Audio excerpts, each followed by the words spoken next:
For the best possible experience, find a quiet place and use headphones. Thank you.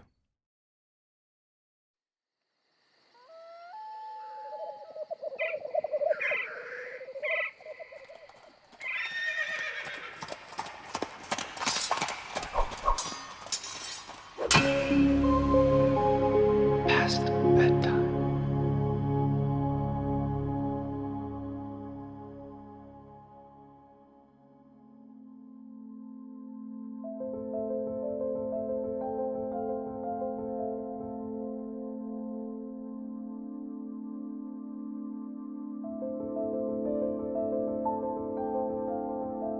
Before the world ended, I could only imagine what it would be like to go hungry, to not be able to find food or clean water, to slowly waste away until you can no longer think or even walk.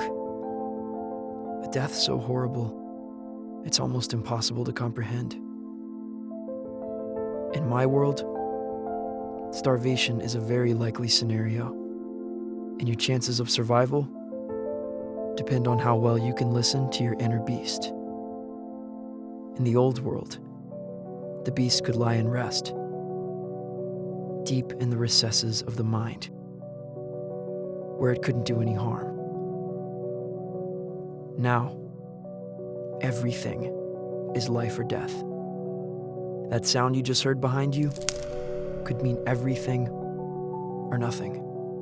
All that's left behind in the new world is the animal, the primordial being of pure instinct deep inside all of us. The devil on your shoulder you usually ignore. The one that's responsible for every cruel and terrible thought you've ever had. And also, the one that might save your life in the worst of situations. Before the world ended, we learned well how to ignore it. But when my world was burned alive, so was that mask of culture we all wore. Now, all that's left is the beast. And it's always hungry.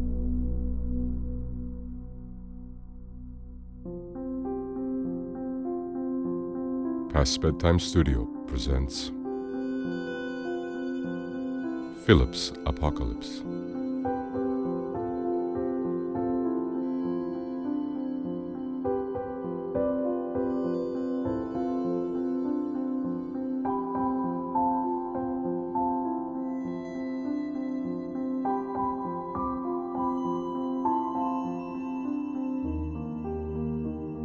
Based on original material by Michael Johnston. Written by J.B. Stephen with Ben Ajan. Philip voiced by Michael Johnston. Music by J.B. Stephen. Produced by Ben Ajan. Episode 3. Instinct.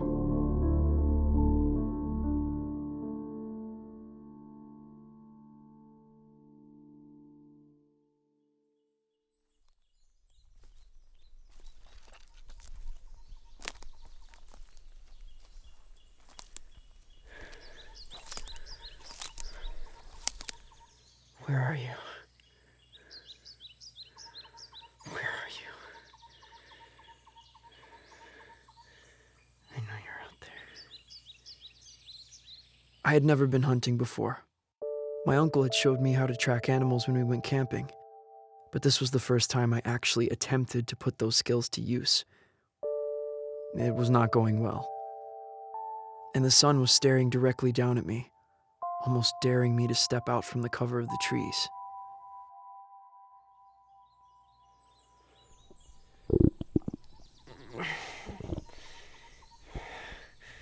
Where's that deer?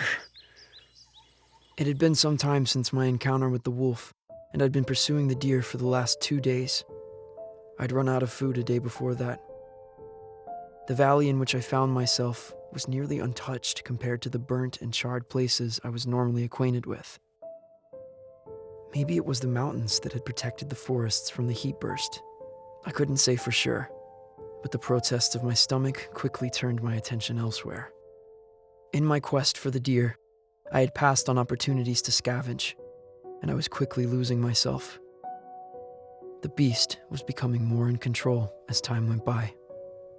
On the first day after my food source ran dry, I'd managed to catch a rabbit, but when it came time to kill it, I hesitated. I imagined myself slitting its throat with my machete, its life spilling all over the ground. But just like I nearly did to myself those many months before, I couldn't bring myself to do it.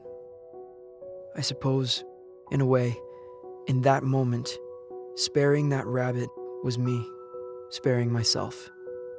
There was still a naive part of me that could ignore the emptiness of my stomach and let the rabbit go. Then, I found the deer, and I could think of nothing else but following it.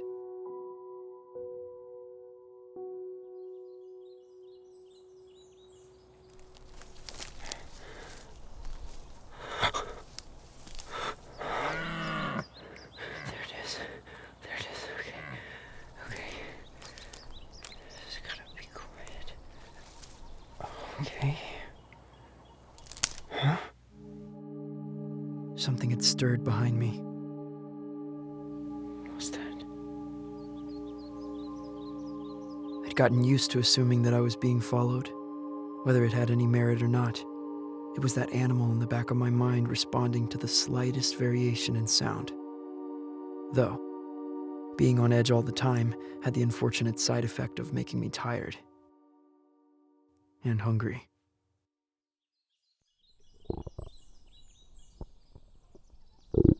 My angry stomach again churned, and I quickly came to regret my decision of letting that rabbit go.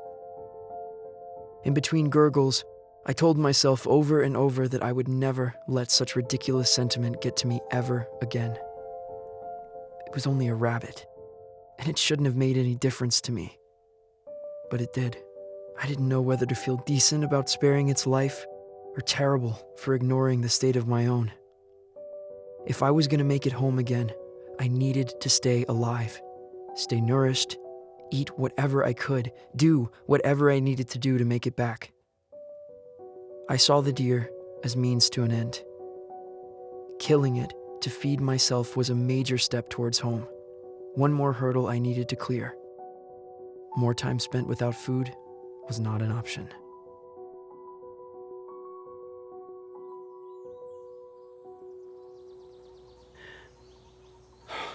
Oh, come back, come on. Shit. Where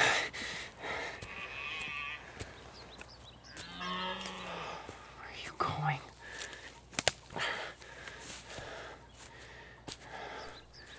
Oh, where'd it go? Shit. On the third day without food, my first encounter with the deer had nearly resulted in my death.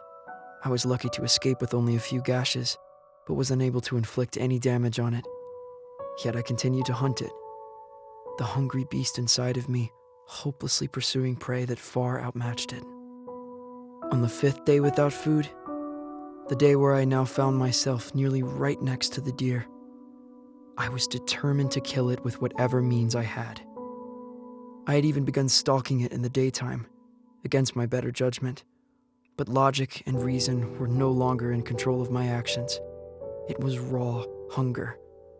The desperation I felt only served to enhance the thrill of the hunt. The animal in me was fully in control, fiercely, dangerously hungry, and trying beyond all reason to satisfy that hunger. Right then, in that moment, I hated the deer. I could think of nothing else. The animal in me wanted to slaughter it, and the subdued part of me that was still human was terrified by my own viciousness. His passive voice became more of a whisper with each passing moment.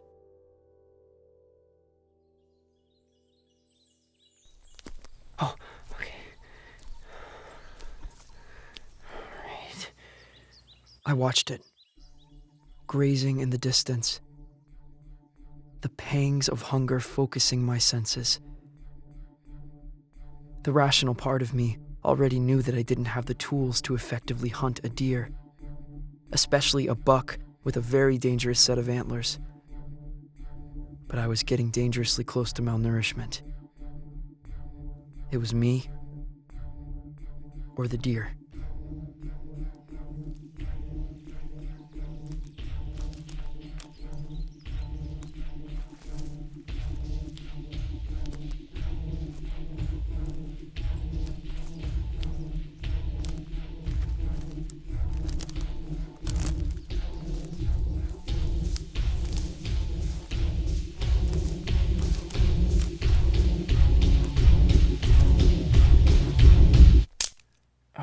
Shit! I sprinted after the deer, adrenaline overcoming all sense of weakness and fatigue my body had felt, the anger propelling me beyond my current limits. I knew I didn't have long at this pace. Shit. We twisted and turned through the forest, the trees and brush being the only thing that kept the deer from outrunning me. Catching the deer was all that mattered, and I would run until I physically couldn't anymore. I nearly caught it with my machete when we ran into a chain link fence, but it quickly found a way through, emerging from the trees into a clearing. I pushed beyond my exhaustion. The pain got so bad, I thought I might run myself to death. And then, it happened.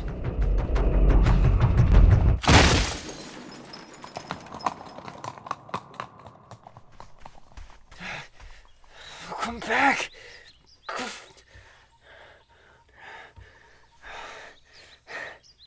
Damn it. The deer had run into a large concrete building, smashing through the glass sliding doors at the front entrance in its desperation to escape me. What is that? There was a sign over top the shattered doorway.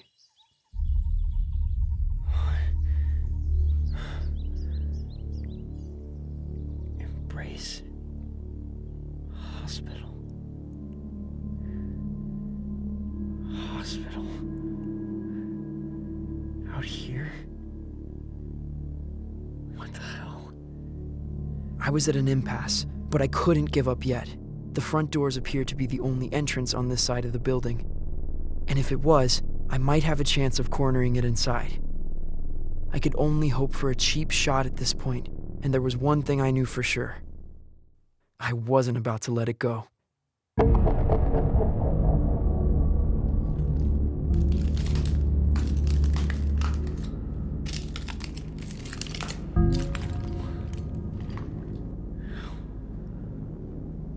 What is this place? This doesn't look like a hospital. The building seemed to have survived the initial heat waves, and I figured it was because its perimeter was devoid of foliage and trees. But then again, the whole valley was strangely unscathed. It was a sturdy industrial building with a small parking lot out front, in the middle of nowhere. The fence we passed through must have been the barrier of the building. If I hadn't been starving at the time, I might have more strongly considered how strange it all was.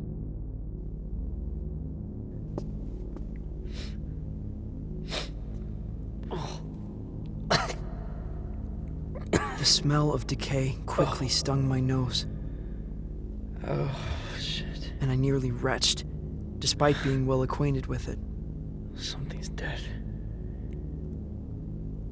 Oh. Yeah, it wasn't like I would have had anything to throw up anyway. The building seemed to be a hospice of some kind, nestled deep within the woods, surrounded by chain link fence and barbed wire, where no foot traffic would ever come close. At the time, I had a feeling that it was a military hospital. I was partially right.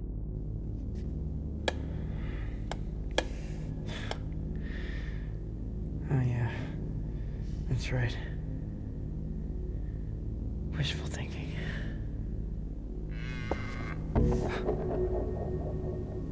Okay. Where are you? Where are you?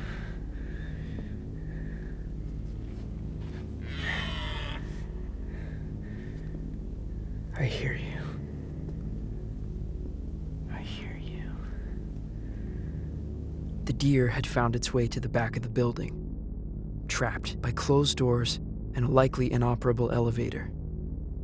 This was my chance to make a last-ditch attempt at wounding it enough to slow it down. Maybe even kill it. Okay.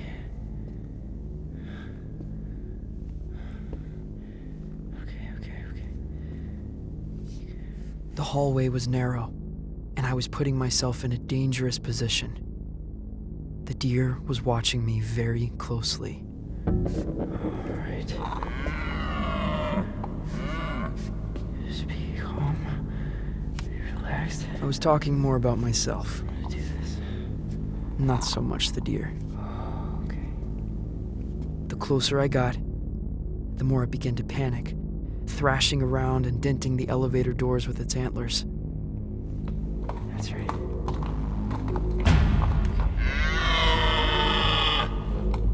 Oh shit. Oh shit. It had nowhere to go, until it suddenly realized it could go right through me. Hold on. Whoa. Oh shit.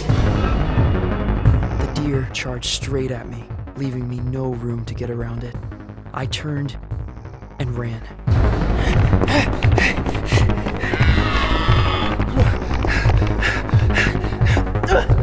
Using the leverage of a guardrail, I swung myself around the corner of the hallway. The deer, unable to stop its rampage, slid uncontrollably straight into the wall.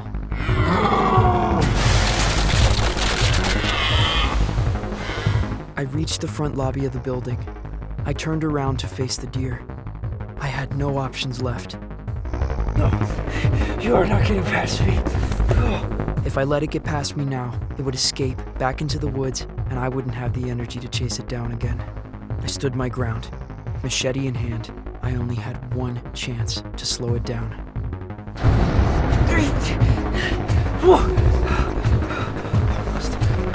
Almost. Come on. I held my machete out in front of me, anticipating the imminent pain I was about to be subjected to, when I saw something unexpected.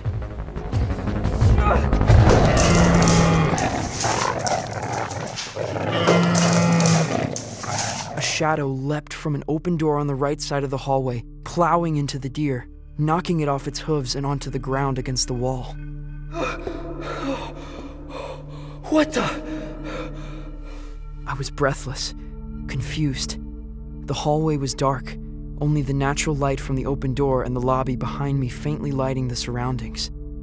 A pair of yellow eyes glowed evenly in the dim light of the hallway. I immediately felt at ease. It was the wolf. The very same one I had met only a couple weeks earlier. My savior had returned to me from the shadows. I had endlessly dreamed of meeting him again ever since the day we first met. No way.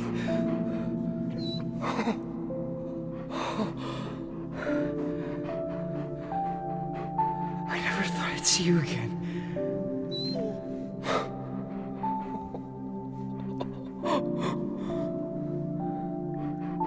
Are you following me? Holy. After seeing the wolf effortlessly kill the deer, I had realized that he had likely been watching me since the pursuit in the woods, letting me do the work and tiring the deer out. And upon seeing how hopelessly outmatched I was, he decided to step in. He was a master of his own instinct and had found his inner balance that I had still yet to learn. I let my own beast get the best of me, turned me blind to my own logic and reasoning. Deep down, I knew from the beginning that I didn't have what I needed to hunt the deer, and I should have ended the pursuit much earlier, but I had let things get out of control. I wanted desperately to run over to him, to convey my gratefulness for his protection in some way he would understand. But this time, my instincts told me to take things slow. I could only hope that he would trust me enough to stick around longer this time. It would take some time to get him to trust me, but it was time I was more than willing to make for my savior. the only other soul in this new world.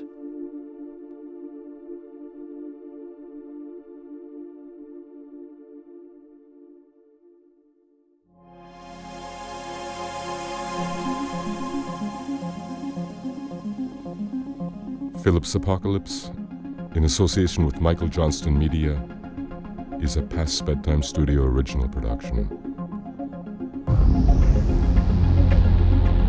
For more information, visit pastbedtimestudio.com.